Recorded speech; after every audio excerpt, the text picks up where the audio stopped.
Sarah Chen stood before the viewport of Outpost Station Epsilon, watching her life's work float in the maintenance bay below. The Phoenix-class interceptor had started its life as standard military surplus, but after 3 years of modifications, it barely resembled its original design. Where once sleek lines had defined its hull, now additional thrust vectors and unconventional engine placements created what her critics called an engineering abomination. "Commander wants to see you," Lieutenant Rodriguez announced from behind her. "Says it's urgent." Sarah didn't turn around. "Tell him I'm running final diagnostics on the quantum thrust arrays," he said, "especially if you're running diagnostics." Rodriguez's voice carried a note of tension that finally made Sarah look back. The lieutenant's usual easy smile was nowhere to be seen. "What's wrong?" "Better hear it from him." The walk to command felt longer than usual. Through every viewport they passed, Sarah could see her ship, officially designated as PX 217, but which she'd nicknamed Impossible for all the times she'd been told her modifications would never work. The military had rejected her theories about omnidirectional space combat, calling them unnecessarily complex and a waste of resources. But here at humanity's furthest outpost, where resources were scarce and innovation was necessary for survival, she'd found the freedom to prove them wrong. Commander Viktor Petrov was standing at the main tactical display when they arrived, surrounded by a grim-faced senior staff. The holographic projection showed a massive formation of ships approaching from the outer system. "The Nexus," Petrov said without preamble. "They found us." Sarah felt her blood run cold. The Nexus, a species that had emerged from deep space 18 months ago, systematically destroying every human settlement they encountered. Their ships moved with perfect coordination, using overwhelming numbers and superior technology to crush any resistance. How many? 67 ships in the main battle group, 3 carrier vessels. Petrov's weathered face showed every one of his 50 years. "The nearest defense fleet is 3 weeks out. We've already transmitted the evacuation order to the colony, but they'd never get everyone out in time. Over 20,000 colonists lived on the planet below. The station's evacuation ships could handle maybe a quarter of that number." "What about the automated defense platforms?" Sarah asked, though she already knew the answer. "The Nexus ships don't even slow down for them. We've seen the footage from New Gibraltar. They just push through." Sarah looked back at the tactical display, studying the approaching formation. The Nexus ships moved like a single organism, their distinctive X-shaped hulls arranged in perfect geometric patterns. Classical military doctrine said it was impossible to break such formations with anything less than overwhelming force. But classical military doctrine had never considered what a ship could do with true omnidirectional thrust. "Let me take out Impossible," Sarah said. The room fell silent. Commander Petrov turned to face her fully. "Impossible isn't a combat vessel, Chen. It's an experimental craft that barely passes safety inspections. It's the only ship we have that might surprise them." Sarah stepped forward, pointing to the display. "Look at their formation. It's perfect, too perfect. They're using standard void space combat algorithms, just better than ours. They're expecting us to fight the way everyone fights. And you think your untested modifications will make a difference against 67 warships? I think they've never encountered a ship that can change vector without changing orientation. One that can accelerate laterally at full power." Sarah met Petrov's gaze. They'd never fought anything that breaks their basic assumptions about how ships move in space. Petrov was quiet for a long moment, studying the tactical display. "You understand what you're volunteering for. Someone has to buy time for the evacuation." Sarah tried to keep her voice steady. "And I'm the only one who knows how to fly her the way she's meant to be flown." "Someone has to buy time for the evacuation." Sarah tried to keep her voice steady. "And I'm the only one who knows how to fly her the way she's meant to be flown." The commander's expression didn't change, but something in his eyes did. "You have 4 hours until they enter weapons range. Make them count." Sarah nodded sharply and turned to leave. "Chen, Petrov called after her. "That ship of yours, what did you say you called it?" "Impossible, sir." A ghost of a smile touched his lips. "Let's hope you named it ironically." The next 4 hours passed in a blur of final checks and preparations. Sarah ran through the modified control systems, testing each thrust vector individually. The ship's computer had required extensive reprogramming to handle the unconventional movement capabilities, but she'd drilled with the system for hundreds of hours in simulation. Now she'd find out if simulation matched reality. As she made her final approach to the launch bay, Sarah caught her reflection in one of the ship's polished panels. Dark eyes stared back at her from an angular face, black hair pulled back in its usual tight braid. She didn't look like humanity's last line of defense. But then, humanity's last line of defense wasn't supposed to look like impossible either. "Control, this is PX-217, requesting emergency launch clearance," she transmitted as she sealed her flight suit. "Clearance granted, PX-217. Rodriguez's voice came back. "Show them what that abomination can do." Sarah smiled despite herself as she initiated launch sequence. The maintenance bay doors opened to the void, and she felt the familiar pull as magnetic launchers activated. "Good hunting," Commander Petrov's voice came over the comm. "And Chen, make history." Impossible shot into space, leaving humanity's last outpost behind. Ahead, 67 points of light waited in perfect formation, bearing down on everything Sarah had sworn to protect. Time to show the universe why they called it impossible. The Nexus battle group maintained their perfect formation as they approached, a crystalline lattice of death advancing through the void. Sarah watched through Impossible's enhanced sensor suite as targeting systems from the alien vessels began probing her ship. They were still outside conventional weapons range, but the dance had begun. "Interesting," Sarah muttered, noting how their scanning beams synchronized. "You really do think as one, don't you?" She activated Impossible's main computer interface, bringing up the custom combat system she'd designed. Traditional targeting computers weren't built to handle the kind of maneuvers she had planned. The neural interface helmet she wore would translate her intentions directly into ship movements, bypassing the normal control limitations. "Station control, this is Chen. How's the evacuation proceeding?" 15% of colonial population loaded, Rodriguez replied, his voice tight. "We're prioritizing children and medical cases, but it's slow going." Sarah did the mental math. At that rate, they'd need another 20 hours to evacuate even half the colony. She had to give them that time. The first shots came exactly where she expected. A perfectly coordinated barrage of energy weapons designed to box her into a predictable evasion pattern. That's how the Nexus worked. They used overwhelming force to control their opponent's movements, herding them into killing zones. But Impossible didn't move like other ships. Instead of diving or rolling, the only evasive options available to conventional craft, Sarah engaged her lateral thrusters at full power.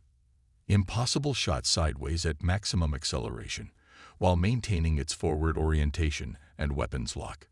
The barrage passed harmlessly through empty space.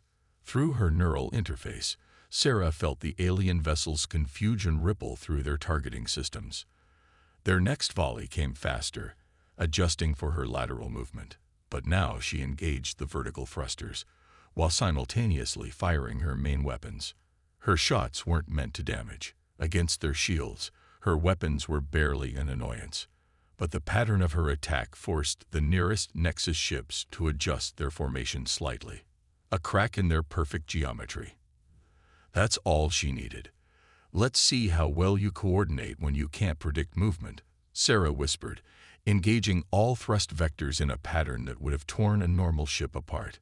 Impossible pirouetted through space like a dancer, each motion carrying it in a different direction than its orientation would suggest.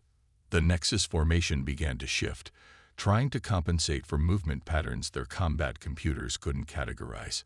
Their return fire became less coordinated as individual ships attempted to track her seemingly random trajectory. Sarah smiled grimly as she pushed deeper into their formation. The Nexus relied on predictive algorithms to maintain their perfect coordination. But those algorithms required them to make assumptions about how ships could move. Every impossible maneuver she executed forced them to recalculate, creating microsecond delays in their response times. Station control, are you seeing this? Sarah called as she wove between two Nexus cruisers, her lateral thrusters leaving her perpendicular to her movement vector as she fired on their drive systems. Affirmative, Petrov's voice came back, tight with controlled excitement. Their formation is destabilizing.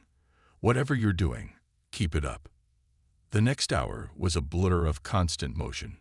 Sarah pushed impossible to its limits, using every vector of thrust to stay unpredictable.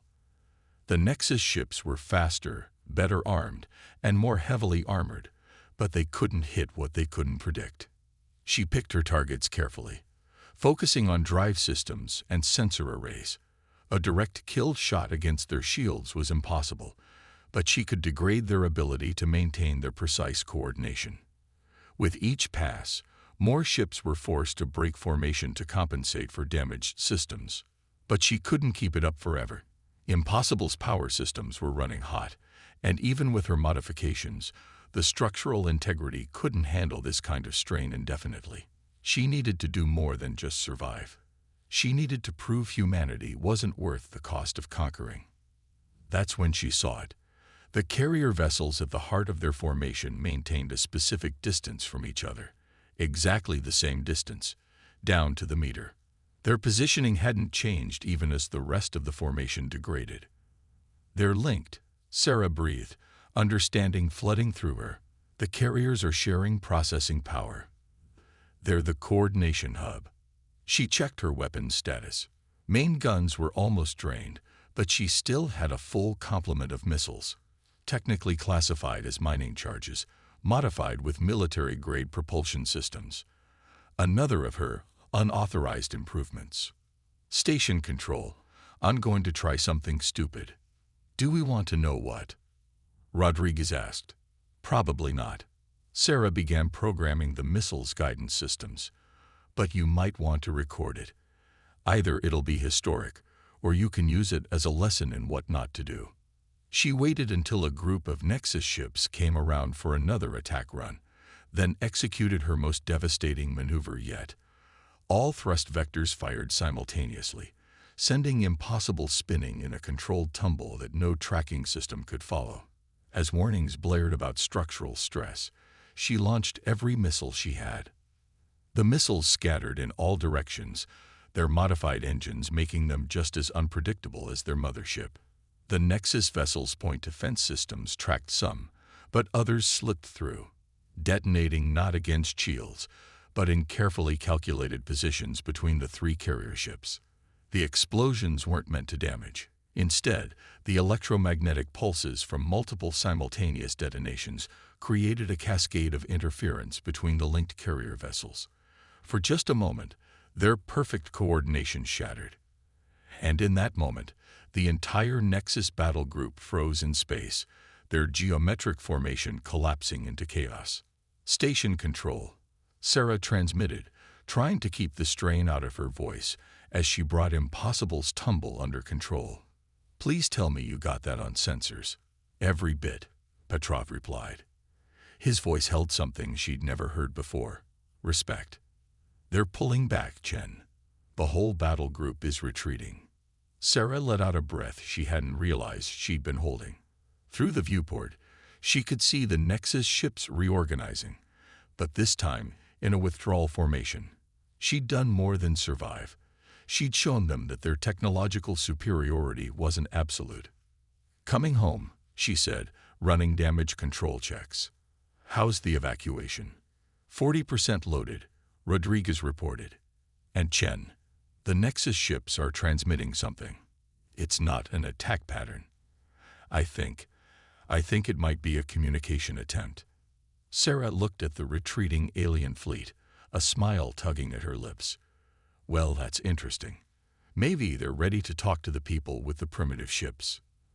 The hangar bay erupted in cheers as Impossible touched down, Atoll still smoking from the strain of combat. Sarah barely heard them. Her hands were shaking as she ran through shutdown procedures, the adrenaline crash hitting her hard.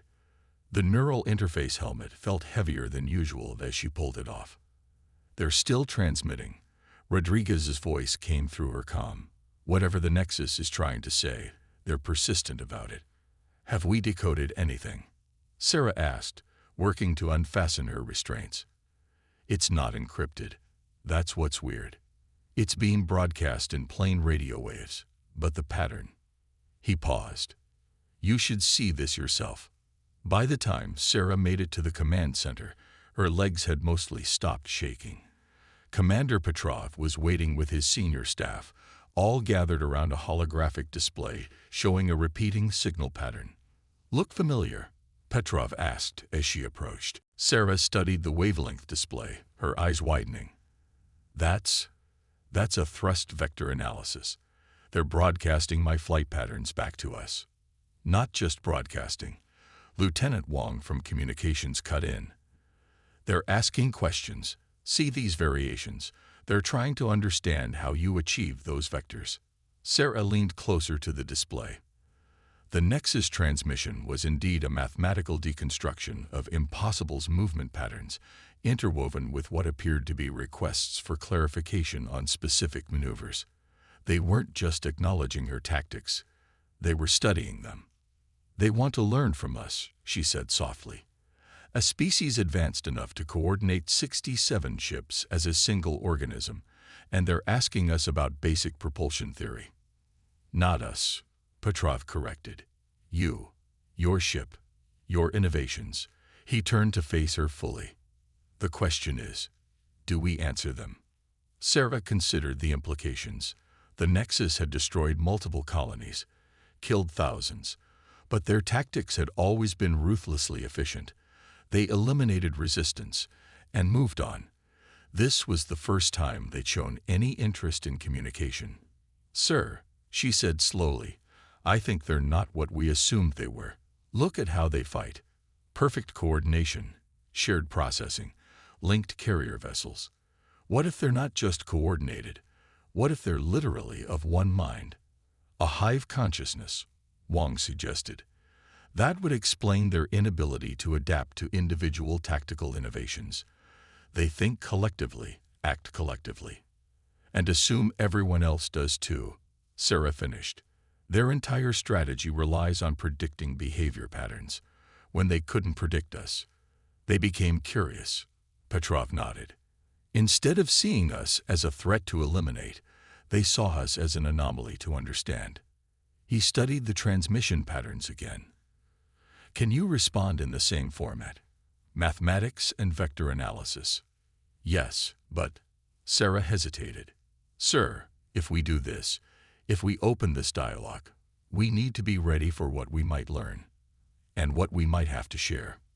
Petrov's expression was grave. "The evacuation's still proceeding, Chen.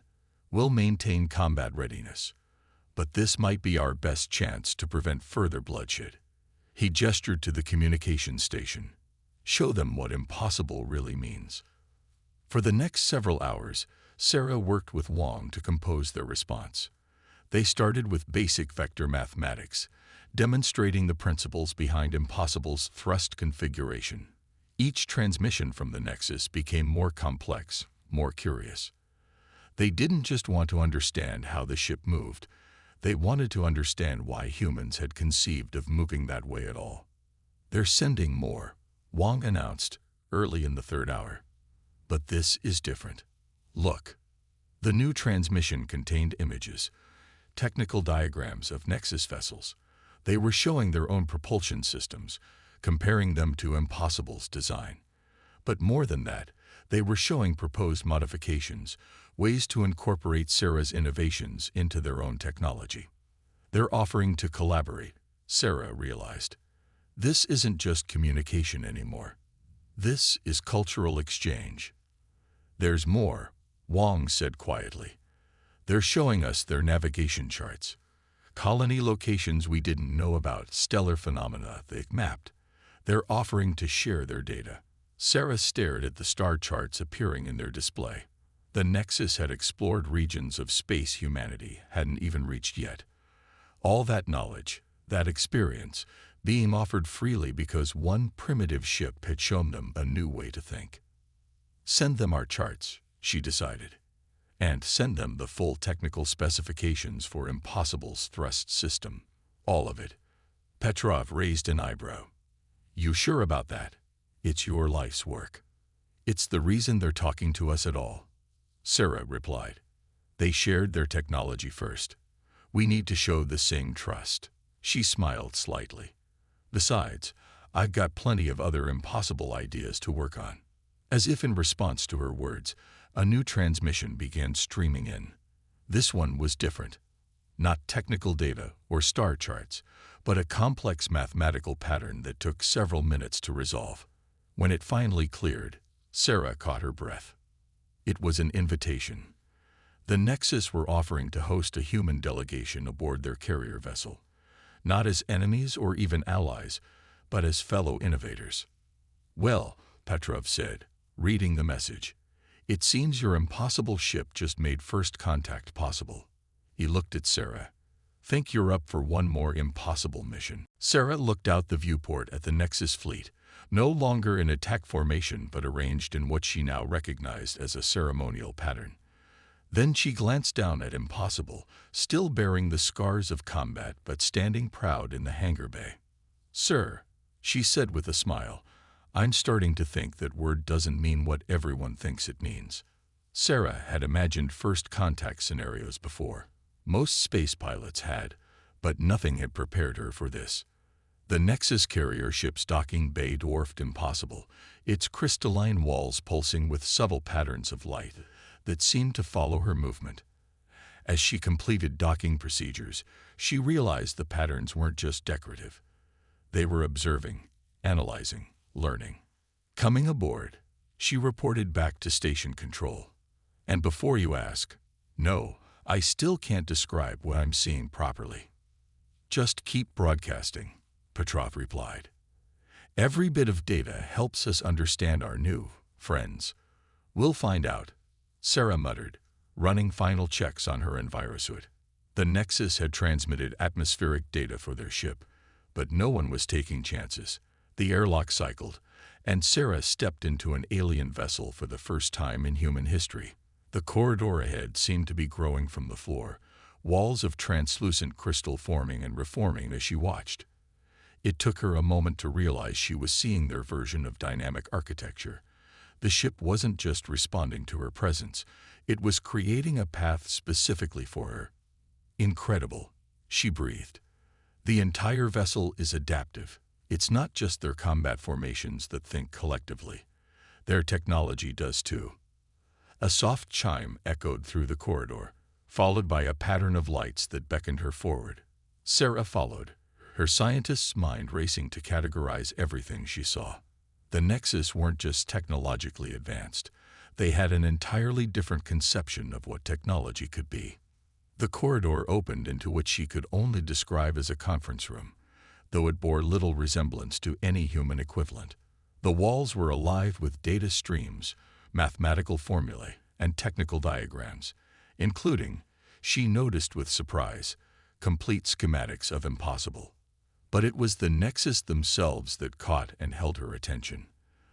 They were beautiful, in an alien way, crystalline beings that seemed to be made of the same living material as their ship. Each one was roughly humanoid in shape, but their forms shifted and flowed like liquid glass. 3 of them waited for her, their bodies pulsing with patterns of light that reminded her of mural activity.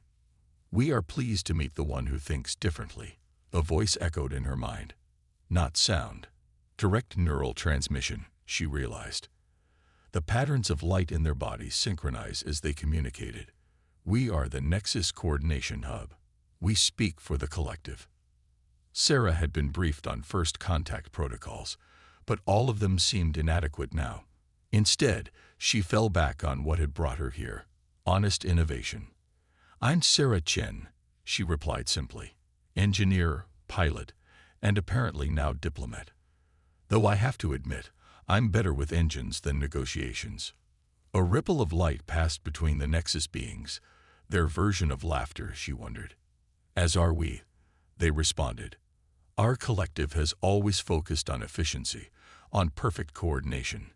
We saw individual variation as chaos to be eliminated. Until you showed us that chaos can birth innovation. The schematics of impossible rotated in the air between them. Your vessel's design defies conventional logic. It should not function as effectively as it does. Yet in defying convention, it achieved what our superior technology could not. This interests us greatly. Sarah studied the technical displays surrounding them. Your ships are amazing. They're literally alive, aren't they? Part of your collective consciousness. Yes, we do not build our vessels. We grow them, guide them, share consciousness with them. All Nexus technology is an extension of our unified mind. The beings shifted, their patterns becoming more complex. But unity has a price. We cannot easily conceive of solutions that require individual thought. That's why you couldn't adapt to Impossible's movements, Sarah realized. Your perfect coordination works against you when facing unpredictable opponents. Yes, your ship showed us the value of what we had dismissed, the power of individual innovation. The Nexus beings moved closer, their crystalline forms refracting light in mesmerizing patterns. We wish to learn this power. And in exchange, we offer our own knowledge. They gestured, and the room filled with new displays. Star charts, scientific data, technological schematics far beyond current human capability. Our collective has explored much of this galaxy. We have accumulated vast knowledge. But we have not truly innovated in centuries. We believe we need chaos to grow. Sarah looked at the wealth of information being offered, then back at impossible schematics. You want to find a balance, she said, between collective efficiency and individual creativity. Yes, and we believe humanity can help us achieve this balance. The Nexus beings' patterns synchronized again. In return, we offer partnership. Our technology, combined with your innovation. Our unity, enhanced by your individuality. Sarah thought of the implications. Two species, each with different strengths, different ways of thinking, working together to overcome their limitations. It wasn't just first contact anymore. It was the beginning of something entirely new. I'm not authorized to make that kind of decision, she said carefully. But speaking as someone who spent her life being told that her ideas were impossible, she smiled inside her envirosuit. I think this could be the start of something amazing. The Nexus beings' patterns brightened. We have already begun incorporating your thrust vector principles into our ship designs. The results are unpredictable. We find this deeply satisfying. That's the thing about innovation, Sarah replied, watching as her primitive ship's technology merged with their advanced systems in the display. The best ideas usually sound impossible until someone proves they're not. 5 years after first contact, Sarah Chen stood in the observation deck of the new Nexus Human Cooperative Research Station, watching ships move through the busy space lanes below. Each vessel was unique now, some built in the traditional human style, others grown in the Nexus way, and many representing various attempts to combine both approaches. But all of them incorporated the omnidirectional thrust principles that had started everything. Administrator Chen, a familiar neural transmission touched her mind. The latest test results are most promising. Sarah turned to greet the Nexus being floating beside her, one she'd come to know as Spark, named for their tendency to generate new ideas at an almost alarming rate. Like many younger Nexus, Spark had chosen to partially individuate from the collective, maintaining a connection to the group mind while developing unique thought patterns. Show me, Sarah replied, still amazed at how natural neural communication felt now. The sharing of technology had gone both ways, humans learning to interface directly with Nexus systems, while the Nexus learned to operate independently when needed. Spark's crystalline form rippled with excitement as data streams filled the air between them. The latest prototype combined Nexus living crystal technology with human-style individual control systems. The result was a ship that could think for itself while remaining connected to the collective, capable of both perfect coordination and creative problem-solving. The temporal efficiency ratings are beyond our projections, Spark announced proudly, and the chaos factor metrics are within acceptable parameters. Sarah smiled at the very Nexus way of describing what humans would simply call thinking outside the box. The merging of their two approaches hadn't always been smooth, but it had produced results neither species could have achieved alone. What about the human-pilot interface? Fully operational. The neural linkage allows for both individual control and collective coordination. Spark's patterns shifted to show test flight data. Though I must admit, I still don't understand why human pilots insist on what you call stunts. That's because you're still thinking too collectively, Sarah teased. Sometimes you need to do something just to prove you can. Ah yes, the hold my beer principle of innovation. Spark had developed an appreciation for human idioms, most illogical, yet undeniably effective.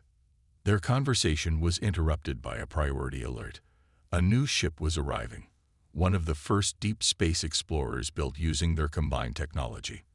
As they watched, it emerged from hyperspace, its crystalline hull gleaming with the distinctive patterns of Nexus tech while maintaining the sleek lines of human design. The Star Dancer returns, Spark observed. Their mission to the galactic core was scheduled for another 3 months, which means they either found something incredible or something went wrong. Sarah was already moving toward the command center, Spark flowing alongside her. They arrived to find the command center buzzing with activity, humans and Nexus working in seamless coordination. The Star Dancer's captain, a human named Miguel Rivera, appeared on the main screen, his excitement visible even through the neural interface he wore. "Administrator Chen," he greeted. "Remember how everyone said it was impossible to safely navigate the radiation storms around the core?" Sarah felt a smile tugging at her lips. "Let me guess. You found a way. Better. We found someone else who did. Another species. They call themselves the Meridians. They've developed completely different principles of space travel." His grin widened. "Wait until you see their engine designs. They make our ships look conventional." Spark's patterns rippled with interest. A third perspective on space travel. The potential innovations. "Exactly," Miguel nodded. "They're interested in exchanging knowledge. Apparently, they've been watching both our species for a while, trying to understand how we manage to overcome our differences. They want to learn from us." Sarah looked around the command center, at humans and Nexus working together, at displays showing ships that shouldn't exist by either species' original standards. All of it started because one primitive ship had proven that impossible was just another word for hasn't been tried yet. "Tell them we're interested," she decided, "and tell them to bring their craziest ideas, the ones everyone told them would never work." "Those are always the best ones," Spark agreed, their crystalline form pulsing with anticipation. As the command center erupted into excited activity, Sarah walked back to the observation window. Somewhere out there, the Meridians were preparing for their own first contact, bringing new perspectives, new possibilities. And beyond them, who knew how many other species were waiting to be discovered, each with their own impossible ideas. The original impossible still sat in its place of honor in the station's museum, its unconventional design now seeming almost quaint compared to what had followed. But it had done more than prove a theory about thrust vectors. It had proven that the best way to advance wasn't to assume superiority, but to recognize that everyone, every individual, every species, had something unique to contribute, ready to make some more impossible things possible. She asked Spark. The Nexus beam's response carried the equivalent of a laugh. "By definition, Administrator Chen, we cannot make impossible things possible." "Watch us," Sarah replied, already thinking about what new barriers they might break next. After all, impossible was just the beginning.